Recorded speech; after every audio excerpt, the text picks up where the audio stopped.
Bonjour à toutes et à tous.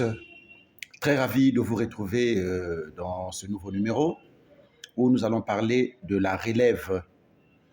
Pour ceux qui ne me connaissent pas, je suis Lucien Jackson Mwanda Dingui, dit Jack le Pèlerin. Si c'est pour la première fois que vous tombez sur cette vidéo, n'oubliez pas de vous abonner et aussi surtout de liker ou de faire un petit commentaire. Vraiment, ça nous fera du bien. Alors, merci beaucoup. Donc, je disais que nous allons parler de la relève.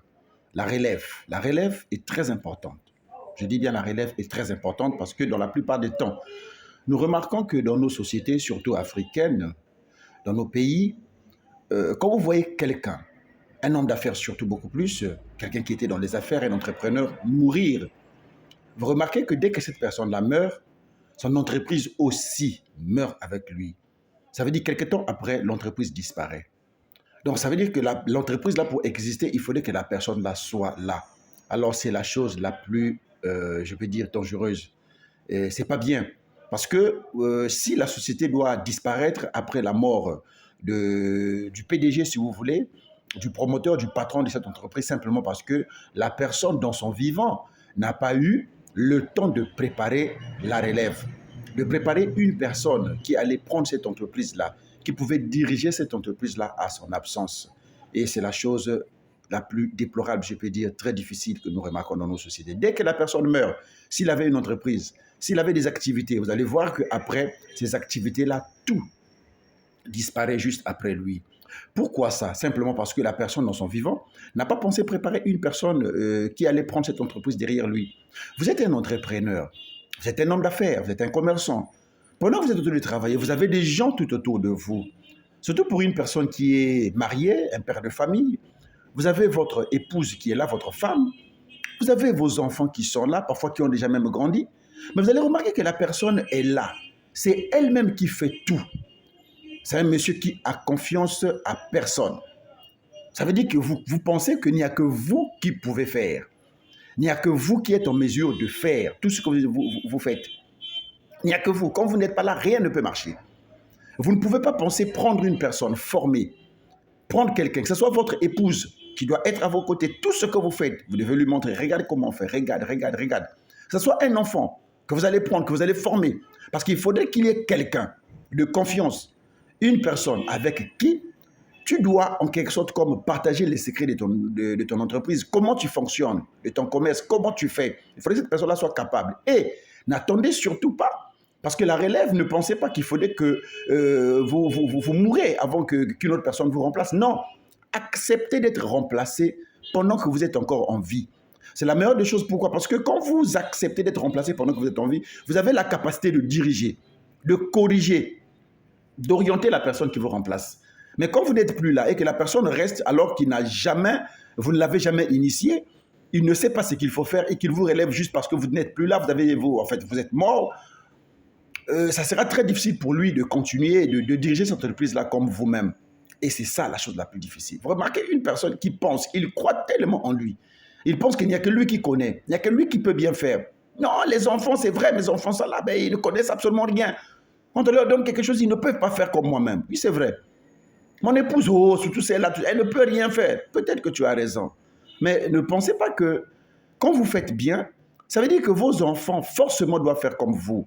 C'est vrai que vous, quand vous faites bien, certainement, parce que vous avez eu à avoir beaucoup d'expérience. Vous avez eu à travailler pendant longtemps. On dit toujours que c'est en forgeant qu'on devient forgeron. Acceptez les erreurs des enfants, parce que c'est après là, ils vont se perfectionner avec le temps. Acceptez de vous faire relever pendant que vous êtes encore en vie. Restez tranquille, regardez, laissez les enfants faire aussi. Vous voyez une personne qui est à la maison, il a une voiture ou encore même des voitures. Il a un enfant qui a dépassé 18 ans. Cet enfant ne sait pas conduire, il n'a pas de permis de conduire. S'il veut toucher à la voiture, non, ne touche pas à ma voiture. Ce que vous faites là, vous ne savez pas ce que vous êtes en train de faire. C'est malheureux. En tout cas, je vous dis que c'est malheureux. Pourquoi? Parce que les enfants finiront toujours par prendre la voiture un jour quand vous ne serez pas. Et puisqu'il ne sait pas bien conduire, et puisqu'il n'a pas un permis de conduire, certainement il risquera de commettre un dégât qui pourra amener l'enfant même à la maison d'arrêt. Et la faute à qui? C'est à vous. Parce que si vous avez eu le temps de former cet enfant-là, l'envoyer à l'école, l'auto-école, pour qu'il apprenne comment conduire, lui faire un permis de conduire, En ce moment-là, vous savez que vous avez sécurisé la vie de l'enfant et même du matériel aussi, parce que l'enfant sait conduire, au moins il pourra bien conduire. Et puis il est aussi protégé. En cas d'accident, il a son permis de conduire. Et nous remarquons ça beaucoup dans dans nos sociétés. Mais ce n'est pas bien. Alors, je vais vous expliquer une histoire d'un monsieur, un entrepreneur, qui était là, un homme d'affaires. À chaque fois, ce monsieur était toujours malade. À chaque fois, il tombait malade, tout ça. Parfois, très souvent, il souffrait de la tension.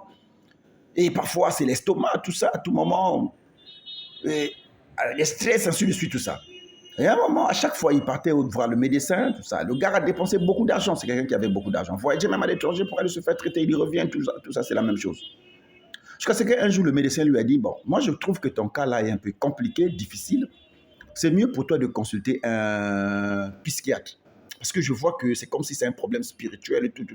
Et lui aussi, comme vous voyez les Africains, il croit toujours à ces choses-là. Ah non, moi, je suis attaqué. En tout cas, c'est ma famille. Comme je suis un homme d'affaires, j'ai beaucoup d'argent, donc je suis persécuté, tout ça, à chaque fois. Chercher la protection, tout ça. Ah ok, protection, c'est bien. Quand il voit le psychiatre lui dit, messieurs, dites-moi un peu, comment est-ce que vous travaillez? Vous travaillez où? Oh non, je suis un entrepreneur. Ah oui, un entrepreneur, un homme d'affaires, oui. Vous avez une entreprise, oui. Qu'est-ce que vous faites réel? Oh non, moi je fais ça. Il dit, mais on dirait que vous travaillez beaucoup. Il dit, mais effectivement, je travaille beaucoup, je n'ai pas de repos, tout ça. Vous n'avez pas de repos, oui. Mais pourquoi vous travaillez comme ça? Pourquoi vous n'avez pas de repos? Mais vous pensez que si moi je ne fais pas, qui peut faire? Vous savez, les jeunes d'aujourd'hui, tout ça, c'est des gens, tout le monde, ils ne connaissent absolument rien, ils sont incompétents, tout ça. Donc, il n'y a que moi. Je commence le travail très tôt, je finis très tard le soir, je n'ai même pas le temps de me reposer, c'est ça le problème. Donc, voilà. Dit, ah bon, ouais, je comprends maintenant votre problème. Ok, je vais vous soigner, je vais vous traiter, mais je vous assure que le traitement que je vais vous donner ne prendra pas, en fait, vous n'allez pas dépenser de l'argent.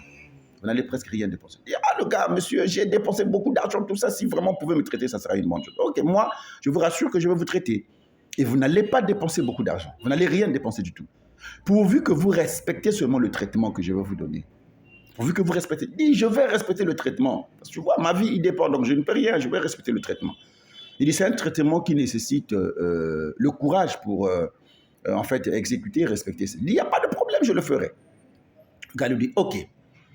Vous devez d'abord, pour commencer, le premier jour, vous devez prendre 3 heures du temps où vous n'allez rien faire. 3 heures du temps. Vous n'allez rien faire.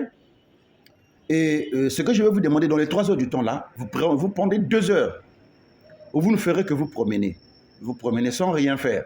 Et 1 heure où vous allez vous asseoir quelque part sans rien faire aussi. Sans même lire un journal, sans même, en fait, rien. Vous restez comme ça. Laissez votre téléphone de côté. En fait, restez seul.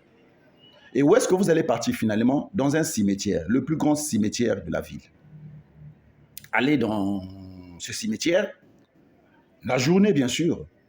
Vous allez essayer un peu de faire les allers et le retour au milieu des tombes là, tout ça, partout. Hein? Parcourir un peu les tombes là, tout ça, dans des allées là, tout ça. Pendant 2 heures du temps, faites ça, ne faites que ça. Et après, cherchez une tombe bien propre, là où vous allez vous asseoir. Au moins pendant près d'1 heure. Après, revenez me voir. Ah, monsieur, mais est-ce que je ne peux pas faire ça ailleurs? Dit, allez dans ce cimetière-là. C'est là où moi je vous conseille. Il dit, ok, d'accord. Le gars est parti dans le cimetière. Il a fait des allers-retours, des allers-retours, comme le psychiatre avait dit. Et après, 1 heure du temps, il a cherché, après 2 heures, donc il a cherché une tombe bien propre, tout ça. Il s'est assis. Et il est resté là-bas pendant près d'1 heure, au moins 1 heure du temps. Dès qu'il finit, le gars sort du cimetière. Il vient voir le monsieur. Il dit, monsieur, est-ce que vous avez respecté? Il vient voir le psychiatre. Donc, vous avez respecté? Il dit, en tout cas, j'ai respecté, comme vous avez dit. Ok. Vous avez fait donc 2 heures, donc en tout 3 heures dans ce cimetière-là. Oui, j'ai fait 3 heures. 2 heures, les allers-retours, tout ça. Oui. Et puis 1 heure sur une tombe. Oui, effectivement. Très bien. Alors, je vais vous poser une question. Qu'est-ce que vous avez remarqué dans ce cimetière-là? Qu'est-ce qui a attiré votre attention vraiment? Qu'est-ce qu'il y avait de particulier là-bas? Le gars dit, non, je n'ai rien remarqué. Hein. Bon, c'était un calme, tout ça. Donc, de toute façon, les cimetières, c'est comme ça. C'est tranquille, tout ça, puisque tout le monde est là. C'est des gens qui sont morts.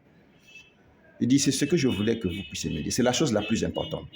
Un calme absolu. Il dit, oui, effectivement. Très bien. Alors, je vous dis, monsieur, que dans ce cimetière-là, il y a des gens qui sont là, qui étaient plus compétents que vous.